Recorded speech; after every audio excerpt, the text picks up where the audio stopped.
Դիք շաբար պրոֆեսիոնալ պատմաբանները գործում ունեն փաստաթղթերի հետ, այլ ոչ թե ենթադրությունների հետ, բայց այդ փաստաթղթերը միշտ post-factum են, այսինքն այն ինչ որ ստորագրվել այն ինչ որ կա, եւ դրա հիման վրա արվում են վերլուծություններ, բայց քանի որ պատմությունը, գիտությունը ոչ թե անցյալի մասին, այլ ապագայի մասին, ես կցանկանայի մի քանի բան ասեի անցյալու, բայց ապագայի մասին, դա եւ այստեղ նաեւ մտավորականությանը հղում տայի արժի գնալ իհարկե 2.5 տարի հետ, բայց առավել եւս արժի ավելի խորը գնալ եւ հասկանալ այդ 2.5 տարվա ֆենոմենը ինչից ծնվեց։ Եկեք բաց խոսենք, քանի որ խոսում ենք մտավորականության մասին, իսկ մտավորական կոչված անձը դա ներքին ազատ մարդն է, որը ներքուստ ազատ է եւ կարող է խոսել բաց, առանց վերապահումների, առանց ընտրության, առանց ծանրութ հետևանելու։ Ցավոք սրտի ցավալցանագրում եմ ոչ թե իմ անձը առաջ բերելու համար 2010 թվականից ես ահազանգում էի շատ քիչ մարդկանց նաև համագործակցությամբ, որ մենք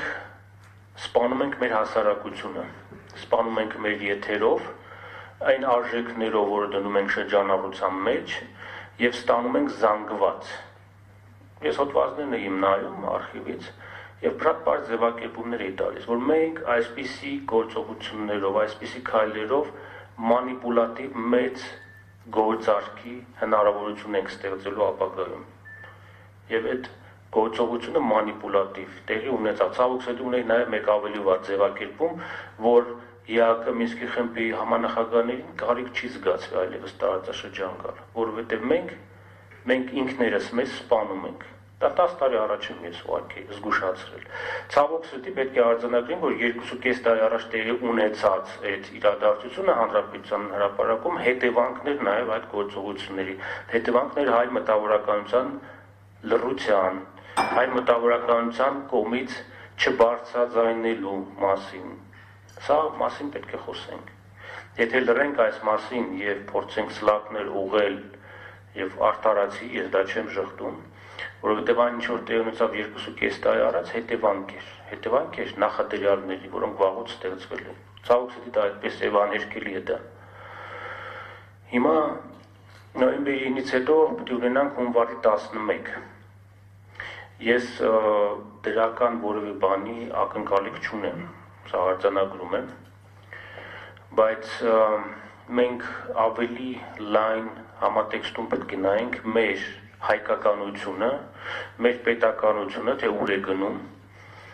եւ այն ինչ որ մենք ունենք, ես մի քանի տարի առաջ որակեցի որպես վերնախավային ճգնաժամ։ 2017 թվականի սեպտեմբերին հրապարակեցի հոդված անգլերենով, որտեղ ես խոսում էի մեր վերնախավի հայաստանյան եւ սփյուռքյան խորը ճգնաժամի մասին, որովհետեւ մենք հետ էինք գնում, փոխանակ տեղում կանգնելու եւ առաջ գնալու մեր արժեհամակարգով, մեր գաղափարախոսությամբ, սին։ Մենք ուղղակի հետ էինք գնում, մենք չէինք ստեղծում պետականության ավանդույթ այստեղ։ Պետականության ավանդույթ ստեղծելու ջանք եռանդ չկար։ Ձևակերպումներ Հայաստանը սփյուռքով մեկ ուրիշ բան է, սփյուռքի հետ մեկ ուրիշ, առանց սփյուռքի մեկ այլ բան է։ Հիմա տեսակ մեր ներուժը, այսքան խոսալուց հետո մեր ներուժը պատերազմի ժամանակ դա չափվելի էր։ Դա կոնկրետ թվով արտահայտվեց մեր ներուժը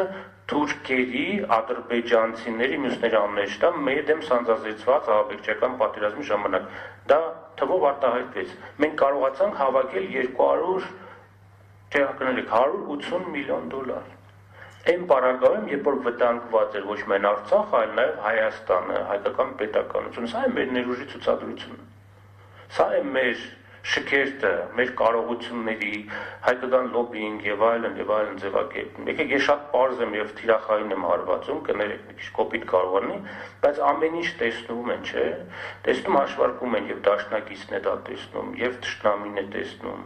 Թե որն է մեր ներուժը, այսքան մենք խոսում ենք, եւ ծանոթ հետևանելու այնտեղ մեծ քաղաքականության մեջ շատ հեշտ է ամեն ինչը։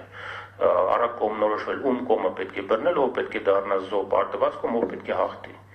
Ցավոք սրտի մենք պարտվեցինք հենց այդ դաշտում առաջին հերթին, որտեղ չձևակերպեցինք մեր հիմնականը, ազգայինը, գլխավորը եւ ընկանք երկրորդական հարցերի հետևից։ Մենք այսօր ունենք Սփյուռք, որտեղ անհասկանալի ինչ մոդելով են ձևավորում համայնքները, մեխանիզմները 19-րդ դարից մնացած են, երկու եկեղեցիներ են այնտեղ իրար հետ մրցակցող, այդ ավիշը նյութական բանը քաշող, ամեն մեկը իր կողմը։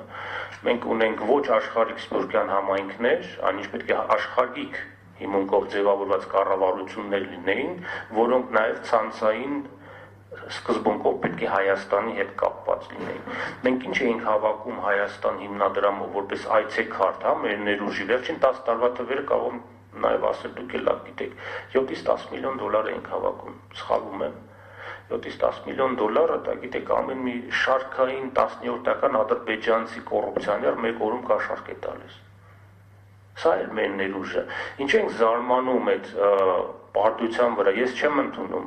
բանակի պարտություն, պետության, ժողովրդի պարտություն հասկացություններ չեմ ընդունում։ Ես ընդունում եմ մեր ժամանակի այս փուլում սխալ ճանապարհով գնալու, սխալ արժեհամակարգ որդեգրելու, սխալ քաղաքականություն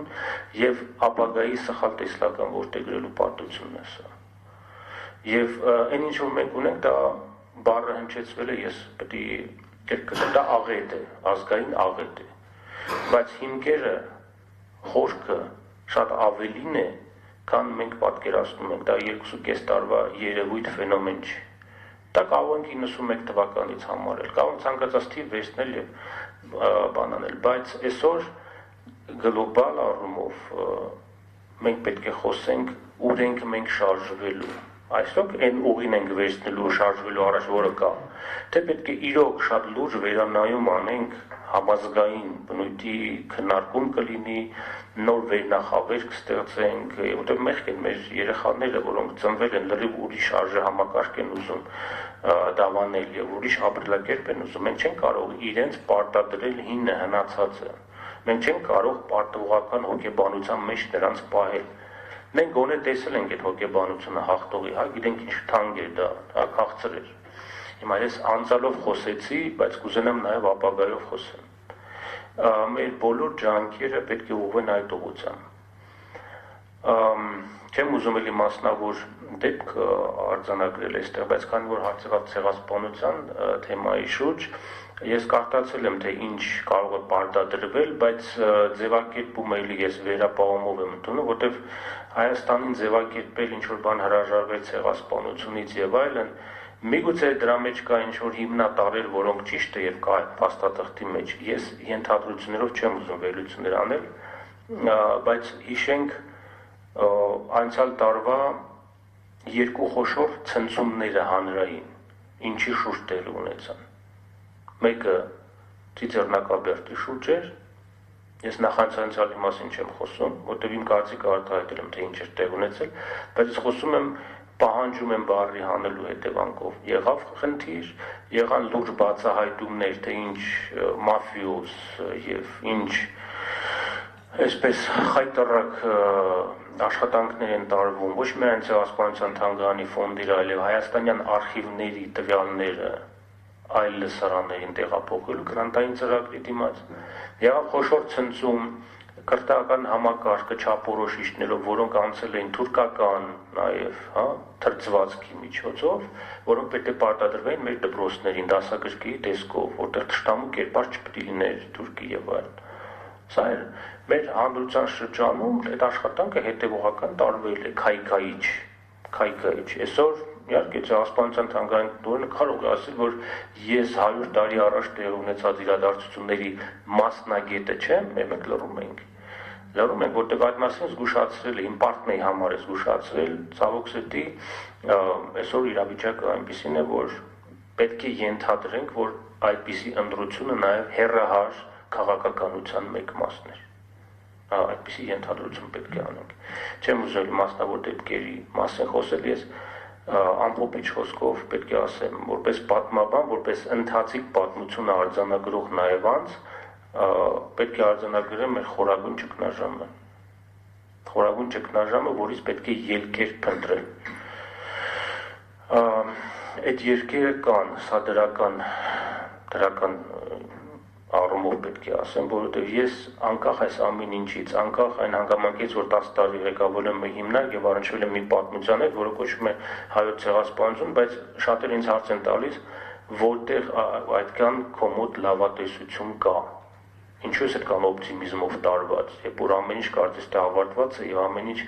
հնարավոր չի բրկել։ Ես մի բան եմ ասում, ուզում դա իմ խոսքը լինի, խնդրում դա ընդունել որպես հայոց ցեղասպանության թանգարան ինստիտուտի տնօրենի խոսք, որը այդ պատմության հետ 10 տարի շարունակ եւ ավելին առնչվել է։ Մենք կարող ենք ունենանք ավելի վատ աղետ եւ ավելի մեծ կորուստներ։ Սա է ինձ գոնե մի փոքր սփոփում, բայց այդ ավելի քիչն ու լավ լինելը չի կարող լինել եւ մեզանից կախված չլինել։ Այդ ամեն ինչը մեզանից կախված պետք է լինի։ Թույլ չտալը, որպեսզի կրկնվի եւ թույլ չտալը, որպեսզի